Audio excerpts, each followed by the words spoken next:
Jalan raya menuju akses masuk pembangkit listrik tenaga uap di kawasan Merak tergenang banjir 1 meter lebih. Dari Sumedang, Jawa Barat, sejumlah sopir angkot menggelar aksi mogok lantaran jalan yang mereka lalui rusak akibat sering dilintasi truk proyek tol Cisumdawu. Selengkapnya dalam Indonesia 24 jam.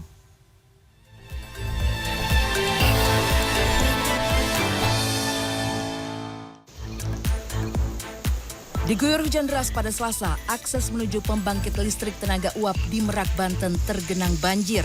Genangan air setinggi lebih dari 1 meter yang merendam kawasan ini praktis mengganggu aktivitas warga sekitar. Terlihat sejumlah kendaraan terendam air lantaran tak bisa keluar dari wilayah banjir. Selain karena intensitas hujan yang tinggi, banjir juga disebabkan oleh buruknya sistem drainase sehingga tidak dapat menampung debit air secara sempurna. Puluhan angkot di Desa Narimbang, Kabupaten Sumedang, Jawa Barat melakukan aksi mogok pada Selasa. Aksi ini merupakan bentuk protes para sopir angkot akibat rusaknya jalan raya Legok Conggeang akibat sering dilintasi truk proyek tol Cisumdawu.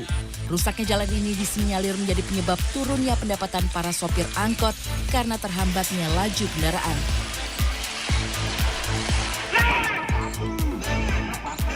Sejumlah warga dari Desa Lata-Lata dan Desa Tawa di Halmahera Selatan, Maluku Utara menggelar aksi unjuk rasa Senin pagi. Aksi digelar lantaran warga yang tidak terima dengan putusan Pilkades ingin bertemu panitia Pilkades. Unjuk rasa ini pun sempat ricuh karena warga tidak berhasil bertemu dengan pihak terkait. Dikonfirmasi pada Selasa, Kasat Reskrim Polres tempat menyatakan massa diminta membubarkan diri, namun mereka akan kembali menggelar aksi serupa. Tim Liputan CNN Indonesia. Jagat media sosial dihebohkan dengan banyaknya pelajar di Ponorogo hamil di luar pernikahan. Mereka merupakan pelajar SMP dan juga SMA. Ya, sekitar 190 anak mengajukan dispensasi pernikahan ke Pengadilan Agama Ponorogo, namun hanya 140 anak yang disetujui. Beberapa waktu terakhir, jagat media sosial dihebohkan dengan kasus ratusan pelajar SMP dan SMA di Ponorogo, Jawa Timur yang hamil di luar nikah. Hal ini terungkap setelah seorang siswi mengajukan permohonan dispensasi nikah ke Pengadilan Agama Ponorogo.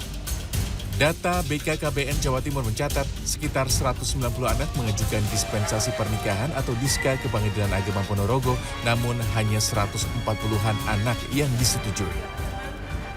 Ini hal yang memprihatinkan gitu ya, karena tentu saja kehamilan yang tidak diinginkan itu biasanya kan perawatannya, kemudian penjagaannya itu kan tidak seperti yang kehamilan yang diinginkan. Sementara itu, Bupati Ponorogo menilai fenomena nikah dini ini tak selalu karena adanya perzinahan. Namun, bisa juga imbas dari perubahan batas usia perkawinan pada Undang-Undang Perkawinan. Ada fenomena memang ketika ada undang-undang perkawinan dari 16 tahun ke 19 tahun, ada kearifan lokal yang muncul, misalnya orang dinikahkan secara siri dulu oleh bapak ibunya, lalu kemudian ketika sudah hamil dimintakan diska kepada pengadilan agama. Ini banyak terjadi sehingga tidak semata-mata hamil di luar nikah itu karena perzinahan, tapi memang ada kreasi-kreasi yang disebut varian baru. Menurut Undang-Undang Perkawinan Baru Nomor 16 Tahun 2019, batas usia perkawinan pria dan wanita adalah 19 tahun. Sementara pada undang-undang sebelumnya, batas usia 16 tahun untuk perempuan dan 19 tahun untuk laki-laki. Tim Liputan CNN Indonesia.